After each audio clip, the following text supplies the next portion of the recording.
अस्सलाम वालेकुम प्यारे दोस्तों, क्या हाल है। आई होप कि आप खैरियत से होंगे। तो चलिए हम बगैर टाइम वेस्ट किए आज की वीडियो को स्टार्ट करते हैं। तो आज हम इस्त्री को रिपेयर करने वाले हैं। आप देख सकते हैं कि इसके अंदर रेगुलेटर वाला नट लगा होता है जो इसकी स्पीड कम या ज़्यादा करने के लिए काम करता है, लेकिन ये उसकी स्पीड का यानी कि कम ज़्यादा करने वाला रेगुलेटर भी ख़राब हो गया है। तो अब हम इसको मुकम्मल खोलेंगे और सेट करेंगे इन दिस वीडियो में।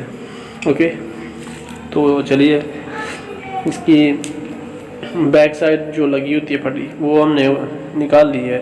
अब आप इसके कनेक्शन नोट कर लें। जो लेफ़्ट है वो मेन है और राइट जो है वो भी मेन है, और जो इसकी एलईडी है वो दरमियान में और राइट में लगेगी। तो अब हमने इसके कनेक्शन खोल लेने हैं और मुकम्मल इसको ओपन कर लेना है। इसके बाद दो नट और रहते हैं, वो निकालेंगे और करेंगे। अब जो बाकी है वो हैं दो मेन नट जो हैंडल के साथ लगे होते हैं, ठीक है। इसके बाद वो खोलेंगे अब, और खोलने के बाद इसके पॉइंट चेक करेंगे हम। तो ये लास्ट नट रहता है वो हम खोल लेते हैं, ठीक है। नट खोलने के बाद हम इसके जो पॉइंट हैं वो चेक करेंगे कि पॉइंट पर जंग तो नहीं लग गया। काफ़ी बार ये स्पीड कम या ज़्यादा करने की वजह से पॉइंट में जंग लग जाता है, लेकिन उसे साफ़ कर लिया जाता है तो ये हमारी इस्त्री दोबारा से काम करना शुरू कर देती है, ठीक है। अब हम हैंडल के नट खोलते हैं और इसके पॉइंट चेक करते हैं कि उस पर जंग तो नहीं लगा हुआ, ठीक है। तो ये मेन नट है, ठीक है। अब हैंडल का दूसरा नट खोल लेते हैं और इसके जो पॉइंट हैं उनको चेक करते हैं, क्योंकि इसमें जो है इस्त्री में मसला होता है वो मेन वो पॉइंट का ही मसला होता है।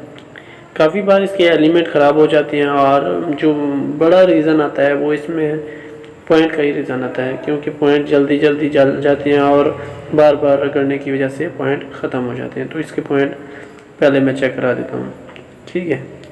तो ये इसके ऊपर एक भारी लोहा रखा जाता है जिसकी वजह से ये कपड़े पर यानी कि प्रेस करने में मदद देता है।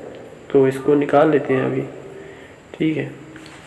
निकाल कर आपको इसके पॉइंट चेक कराते हैं कि इसमें जो बड़ा रीज़न होता है वो क्या होता है, ठीक है। अब हमने निकाल लिया।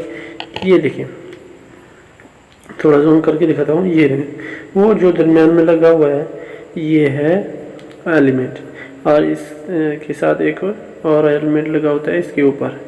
अब हम इसको साफ़ करते हैं एलिमेंट को। ये देखें, अब हम इस पर थोड़ी रगड़ाई कर लेते हैं, ठीक है। तो ये रगड़ाई कर रहा हूँ मैं, ठीक है। अब इसके बाद देखना कि ये चमक उठेगा। जिस टाइम ये चमकेगा तो इसका मतलब है कि ये हमारा एलिमेंट बिल्कुल साफ़ है, और इसी सेम तरीके से हमने ऊपर वाला भी साफ़ कर लेना है, ठीक है। ये देखें, ऊपर वाला एलिमेंट भी मैं साफ़ कर रहा हूँ।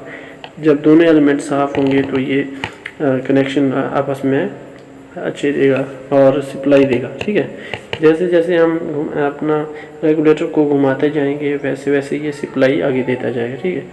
अब हम देखें इस स्टिक को पॉकेट मीटर से भी चेक कर लेते हैं।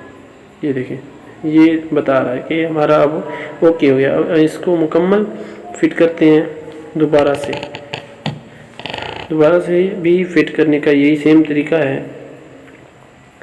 इसमें कोई यानी कि मसला नहीं होता, बिल्कुल ही आसान सा काम है। आप भी कर सकते हैं और छोटा बच्चा भी काम कर सकता है, क्योंकि कोई मुश्किल काम तो नहीं है।